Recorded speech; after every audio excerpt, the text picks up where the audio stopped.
Welcome back to the channel. So sometimes when you want to go fast, you got to go backwards, and that's where we're at today.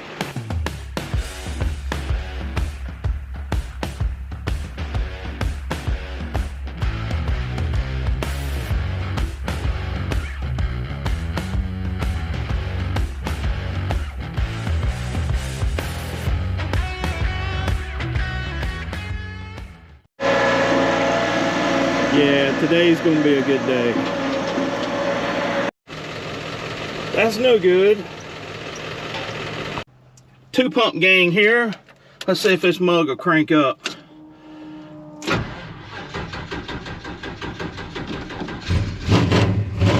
Oh yeah, like clockwork.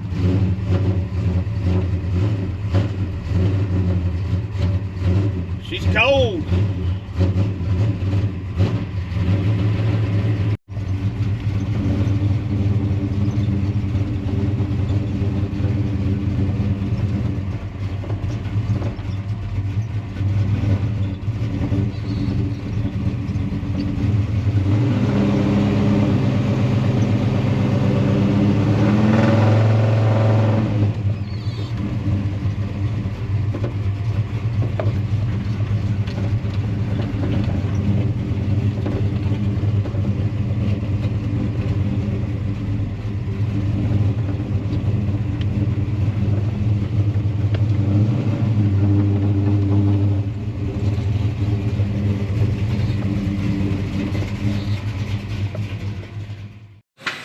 So it is time to put Casper under the knife so that we can get this thing to go to Truck Wars.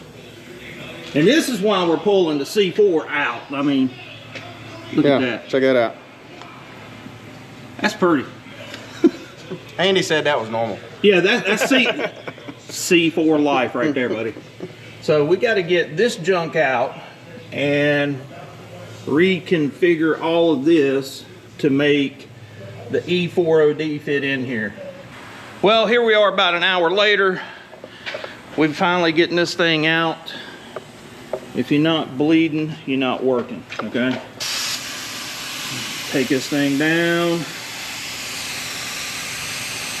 The C4 is finally out. I never thought it would happen, but here it is. All right, so here's the $1,000 Denny's drive shaft that's been in Casper ever since I had the 393. If my measurements are right, which I don't really trust, we're going to end up somewhere around here. So hopefully we can take this drive shaft, cut it about right here, put on a traditional end, and use the slip yoke with the E4OD. I guess time will tell on that. As you know, the transmission is one part of this equation, and it's going to require a lot of surgery to get that thing up in there. So basically the whole interior is going to be redone. The bench seat's coming out. I'm putting in this really cool shifter that I think you'll like. I'll put a picture of it in so that you can see it. It's made by Kilduff Industries. Yeah, it's for this transmission. And so it has a momentary switch on the red lever, and lockup is on the blue 4th gear lever. I'm pretty excited about that. I mean, it's different. You know, anything about Casper, it's all about being different. It's not traditional in any shape or form. So interior is going to be redone, taking the bench out, putting 2 low back buckets in, and then we got to take the engine apart and put the new Daniel Powell camshaft in it. It's going to be a lot of work to get this thing ready for race season. Also looking at putting a roll bar in the truck. I don't know what that's going to look like just yet. I want to keep it looking kind of period correct, but I definitely do not want to go that fast with 6.0s without anything in it. I mean, that's just stupid, and it's asking for problems. And because we're talking 4,200 pound race weight, that's a lot of momentum. That has the same force, it carries the same force at 115 miles an hour as a 3,000 pound car traveling 165 miles per hour. Think about that. Yeah.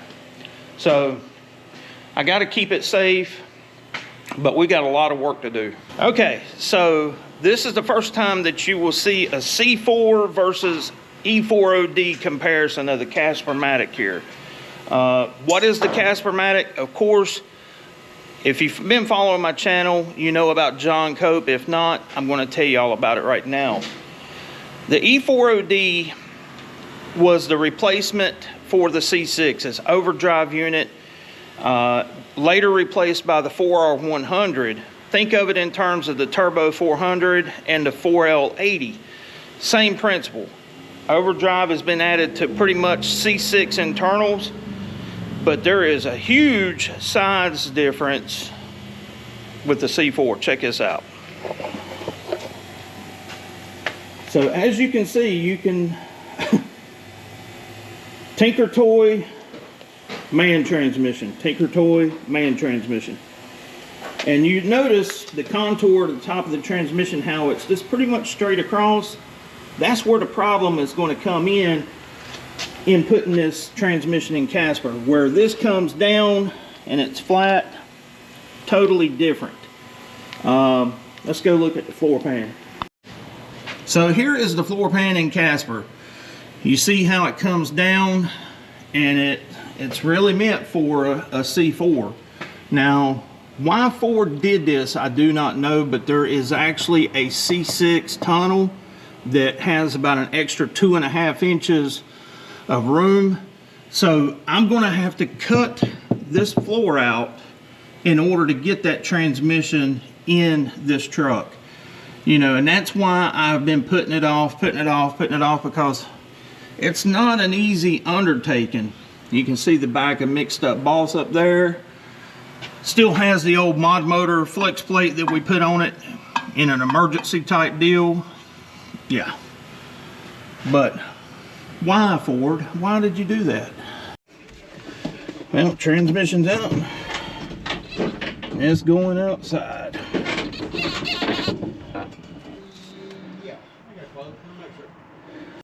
Well, we tore some stuff up, didn't we? Step one is disassemble. Disassemble. Remove old transmission. We got that done.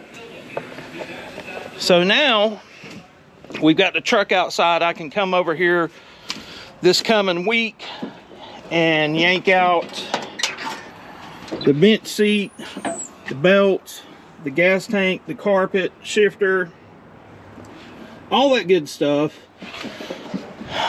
and cut the floor. Yeah, that's going to be fun, cutting the floor up in this truck to make that transmission fit. So that's why we haven't done that until now, you know, because that's not an easy undertaking. Let's go take a look at Clark and get an update on that. Something that actually runs. That's one of them belt-driven turbochargers. Yeah. Yeah, mod motor. Yeah. We gotta get this together. It's been here forever. So here's Clark. You know, the famous station wagon, the blue sports wagon with optional rally pack. Yeah. And the CB. And the CB. Yeah.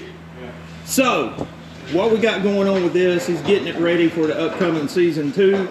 Wound up having problems with fuel tank, and he had to put in another sunk factory tank. He's got a return line up there. Pretty cool. Big old monster fuel pump. Going to be taking those teeny little 28 spline axles out, putting in some good stuff. These axles and a mini spool, 28 spline and a mini spool, I think we found the limit of what we can do with this. Got some pretty cool races coming up. Got baby gangsters up at Shadyside. Are we taking it to War in the Woods? Yes. There's 2 of them. I'm not sure if we're going in the spring or the fall. We're going to one of them. We're going to War in the Woods with Clark because it gets down on no prep. I think it'll be fun. Right here, we're part of the 2-pump gang. Let's see how many pumps it takes to crank her up. 1, 2.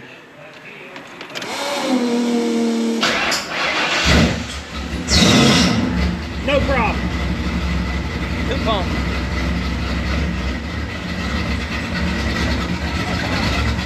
And it's idle. You just gotta know how to turn the screws on a carburetor, Sammy.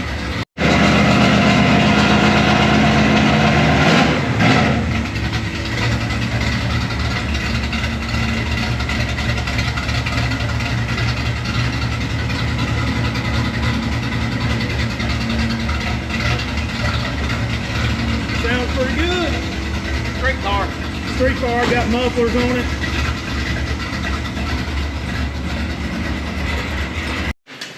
Well, this pretty much wraps it up for this video. Like I said, we've got a lot of work to do, or I've got a lot of work to do before we can even attempt putting that transmission in.